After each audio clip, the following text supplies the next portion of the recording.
কিছুদিন আগেই হাসিম আল ঘাইলি, যিনি খুবই পপুলার একজন বায়োটেকনোলজিস্ট, তিনি প্রকাশ করেছেন যে কিভাবে খুব শীঘ্রই মায়ের গর্ভের বদলে 30,000 বাচ্চাকে আর্টিফিশিয়ালি একটি নকল ডিমের মধ্যে জন্ম দেওয়ার আবিষ্কার করে ফেলবে তার কোম্পানি। হাসিমের মতে তার এই টিউবে প্রথমে মায়ের আর বাবার এগ এবং স্পার্ম ফার্টিলাইজ হবে, মানে এক কথায় মিক্স হবে। তারপর মায়ের পেটের ভিতর বেড়ে ওঠার মতো করেই এর মধ্যে বাচ্চা বেড়ে উঠবে। আর শুধু এটাই নয়, বাচ্চার 3 মাস বয়স হওয়ার পর থেকে তার মা তাকে বাড়িতে বসেই দেখতে পাবেন, এমনকি তার আওয়াজও শুনতে পারবে। তো এর থেকে এটা বলাই যায় যে ভবিষ্যতে এটা 100% সফল হবে।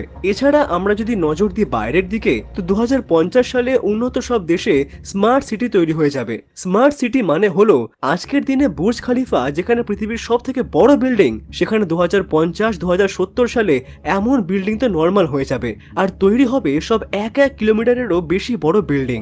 আপনার আশপাশ দিয়ে উড়বে মেঘ, আর তখন বাড়ি